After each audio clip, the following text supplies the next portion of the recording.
মহান বিজয় দিবস উপলক্ষে লাখো পর্যটকের ঢল নেমেছে দেশের প্রধান বিনোদন কেন্দ্র পর্যটন নগরী কক্সবাজারে। বিশ্বের দীর্ঘতম সমুদ্র সৈকত এখন কানায় কানায় পরিপূর্ণ।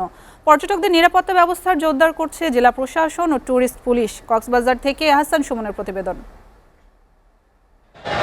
শীতকালীন সূর্যের রোশনি গায়ে মাখিয়ে নির্মল হিম বাতাসে পর্যটকদের মন ভাসিয়ে নিয়েছে অনিন্দ্য সুন্দর কল্পনায়।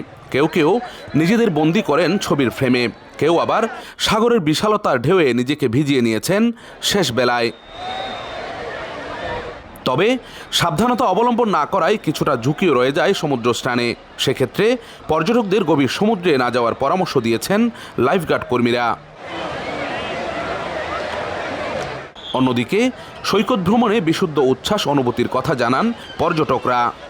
সমুদ্রের টানেই তো ঢাকা থেকে এখানে আসা, আর বাচ্চারাও খুব আনন্দ পায়। সাদেক থেকে আসার পরে এখন মনে করলাম যে একটা ছুটি যখন আসছে 16 ডিসেম্বরের উপলক্ষে একটু কক্সবাজার ঘুরে আসি, ভালোই লাগতেছে।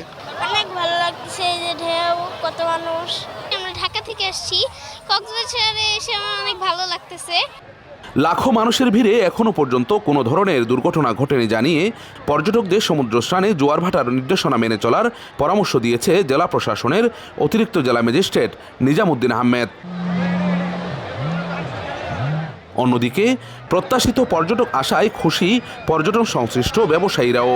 আশা করি আমাদের ডিসেম্বর, জানুয়ারি, ফেব্রুয়ারি এরকম যদি আমাদের টুরিস্ট থাকে যথেষ্ট আমাদের ব্যবসাটা ভালো হবে। ব্যবসা হয় নাই, এখন খুব ভালো হচ্ছে ব্যবসা। সংশ্লিষ্টরা বলছেন গত কয়েকদিনে কক্সবাজারে আগত পর্যটকের সংখ্যা প্রায় 3 লাখ। Ahsan Suman, SA TV, Cox's Bazar.